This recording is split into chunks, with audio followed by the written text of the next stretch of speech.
Welcome to our YouTube channel Ask to Ulama. Please like, share and subscribe. السلام ورحمۃ اللہ وبرکاتہ. ناظرین، میں ہوں آپ کا دوست قاری محمد مستقیم. آپ دیکھ رہے ہیں ہمارا یوٹیوب چینل آسک ٹو علما.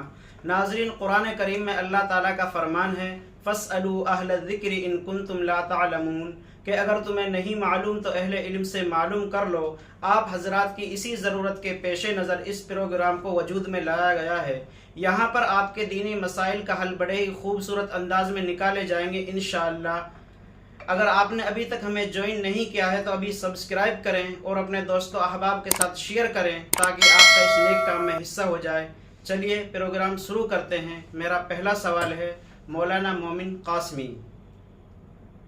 سوال نمبر 1، غسل میں دیر کرنا کیسا ہے؟ کہ غسل میں دیر کرنا کیسا ہے.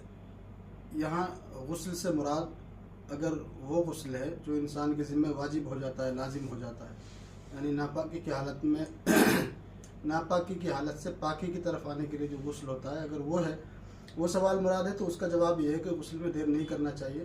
لیکن کبھی کسی مجبوری کی وجہ سے ہو جائے تو امید ہے کہ انشاءاللہ گناہ نہیں ہوگا. لیکن البتہ اگر اتنی تاخیر کر دی کہ نماز کا وقت ضائع ہو گیا پھر ظاہر بات ہے گناہ ہوگا، کیونکہ نماز چھوٹی ہے. ورنہ تو کوشش کرنی چاہیے کہ غسل جیسے ہی جنابت لائق ہو غسل جلدی سے جلدی کر لیا جائے. ہمارا دوسرا سوال ہے مولانا شاکر قاسمی. امام سے پہلے سلام پھیرنا کیسا ہے؟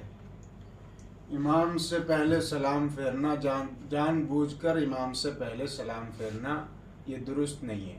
لیکن بھولے سے امام سے پہلے سلام پھیر دیا تو اس میں کوئی حرج نہیں ہے، گناہ کی بات نہیں ہے.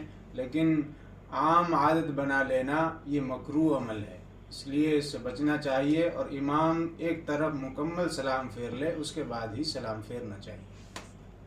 سوال نمبر 3، جمعے کی اذان کہاں کھڑے ہو کر دینی چاہیے؟ بہتر یہ ہے کہ امام کے سامنے کھڑا ہو، لیکن یہ کوئی ضروری اور لازم نہیں ہے. ہمارے یہاں بعض حضرات ایسا کرتے ہیں کہ مؤذن بیچارے کہ بالکل امام کے منہ سے منہ لگا کے جو ہے اذان دیتے ہیں، تو یہ طریقہ بھی صحیح نہیں ہے کہ آپ اس طرح اذان پڑھیں کہ آپ کا تھوک اگر نکلے تو امام کے منہ میں جائے. یہ بھی طریقہ صحیح نہیں ہے. لیکن کوشش یہ کریں کہ امام کے سامنے اگلی جو صف ہے اس میں کھڑا ہو کر اذان دے دیں، ورنہ جہاں سے جگہ مل جائے وہاں سے دے دیں. چوتھا نمبر سوال، اگر اذان میں کوئی کلمہ چھوٹ جائے تو کیا کریں؟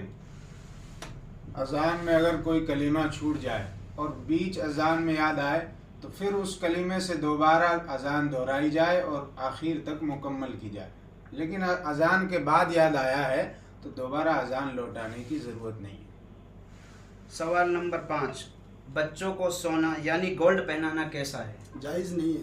مرد کو جو ہے سونے کے کوئی بھی زیورات پہننا وہ جائز نہیں ہے. صرف چاندی کی ایک متعین مقدار ہے، اس مقدار میں چاندی کی انگوٹھی پہن سکتے ہیں، ورنہ تو سونا کسی بھی حال میں مرد کو پہننا جائز نہیں ہے، بچے ہوں یا بڑے. سوال نمبر 6، عقیقہ کسے کہتے ہیں؟ عقیقہ کہتے ہیں بچے کی پیدائش کے بعد 7ویں دن بچے کے نام پر جانور ذبح کرنا، اس کو عقیقہ کہتے ہیں. اور یہ سنت عمل ہے، حضور صلی اللہ علیہ وسلم نے خود عقیقہ کیا ہے اور اس کو ہمیں کرنا چاہیے. بچے اس سے آفات اور بلیات سے محفوظ رہتے ہیں، اللہ کا فضل ان پر ہوتا ہے. اس لیے بچے کے نام پر 2 بکرے اور بچی کے نام پر 1. بڑا جانور ہے تو اس میں 2 حصے، بچے کے نام کے، بچی کے نام کا 1 حصہ. سوال نمبر 7، اس عورت کے لیے کیا حکم ہے جس کو شوہر ہم بستری کے لیے بلائے اور وہ انکار کرے؟ یہ جو سوال کیا گیا ہے کہ شوہر جو ہے خواہشات کا تقاضا ہے اور عورت انکار کرے، تو یہ عورت کے لیے نامناسب ہے اور شادی کا جو ایک بیسک مقصد ہوتا ہے اس کے بھی خلاف ہے. عورت کی اخلاقی ذمہ داری یہ ہے کہ اگر وہ شوہر کے منشا کو پہچانے اور اس کو جانا چاہیے. باقی اگر کبھی مجبوری ہے یا کوئی اور عذر ہے یا کوئی تھکان ہے، بیماری ہے، تو شوہر کو بھی اس کا خیال کرنا چاہیے. بہت زیادہ جبر و قہر بھی نہیں ہونا چاہیے. تو آپس میں ایک دوسرے کے منشا کو سمجھتے ہوئے ایک دوسرے کی ضرورتوں کا خیال رکھنا چاہیے. شوہر کو بیوی کی ضرورت کا، بیوی کو شوہر کی ضرورتوں کا اور اس کی خواہشوں کا.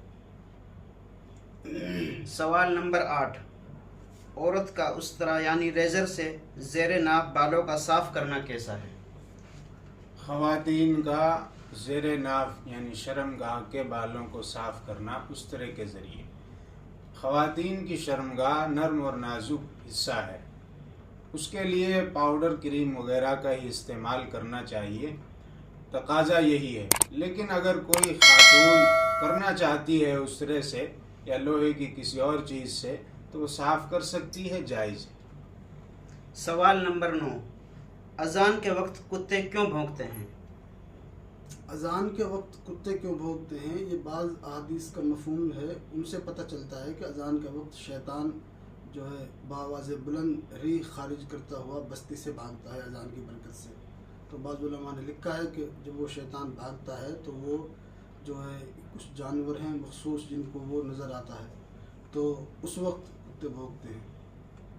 سوال نمبر 10، صرف عاشورہ کا ایک روزہ رکھنا کیسا ہے؟ عاشورہ کا ایک ہی روزہ رکھا جاتا تھا، آپ صلی اللہ علیہ وسلم نے شروع میں ایک ہی روزہ رکھا ہے، لیکن یہودیوں کے یہاں بھی اس کا رواج تھا عاشورہ کے دن کے روزہ رکھنے کا، اس لیے آپ صلی اللہ علیہ وسلم نے ارادہ فرمایا تھا کہ آئندہ سال انشاءاللہ ہم 2 روزے رکھیں گے تاکہ ان سے مشابہت نہ ہو۔ 9 ذی الحجہ کا، اب ہم 9 ذی الحجہ کا رکھ لیں یا 9 محرم کا رکھ لیں یا 11 محرم۔ یہ جو سوال تھا جی مولانا صاحب، اس سے یہ پتہ چلتا ہے کہ یہودی جو روزہ رکھتے تھے وہ کیوں رکھتے تھے۔ اس سے یہ معلوم ہوتا ہے کہ عاشورہ کا دن پہلے سے ہی بابرکت اور مقدس دن سمجھا جاتا ہے۔ جی چنانچہ روایتوں میں ہے کہ جب بنی اسرائیل کو فرعون سے نجات ملی تھی تو وہ اسی 10 محرم کا دن تھا، فرعون غرق ہوا تھا، حق و باطل کی ایک جنگ تھی جس میں حق کو فتح ملی اور جو ہے باطل مغلوب ہوا تھا۔ تو اس سے ایک بات یہ مسئلہ یہ نکلتا ہے کہ 10 محرم کی جو فضیلت ہے وہ صرف اس وجہ سے نہیں کہ اس میں نواسہ رسول حضرت امام حسین رضی اللہ عنہ کی جو ہے شہادت ہوئی، یہ بھی ایک عظیم واقعہ تھا، لیکن 10 محرم کی فضیلت تو بہت پہلے سے ہے۔ چنانچہ یہودی، جیسے مولانا صاحب نے بتایا کہ یہودی پہلے سے روزہ رکھتے تھے، تو صحابہ نے کہا رسول اللہ جب یہودی رکھتے ہیں تو ہمیں بھی رکھنا چاہیے 10 محرم کا روزہ۔ چنانچہ حضور نے پھر یہ طریقہ بتایا کہ آپ یہودیوں کی مخالفت بھی کرنی ہے اور عمل بھی ہو جائے گا، آپ ایک دن یا تو پہلے رکھ لیں یا بعد میں رکھ لیں۔ آج کا پروگرام یہی ختم کرتے ہیں۔ اس ویڈیو کو اپنے دوست و احباب کے ساتھ، اپنے اہل و عیال کے ساتھ شیئر کریں تاکہ آپ کا اس نیک کام میں حصہ ہو جائے۔ اگر آپ کا کوئی سوال ہے تو کمنٹ باکس میں سوال لکھیں، انشاءاللہ بہت ہی خوبصورت انداز میں آپ کے سوال کا جواب دیا جائے گا۔ السلام علیکم ورحمۃ اللہ وبرکاتہ۔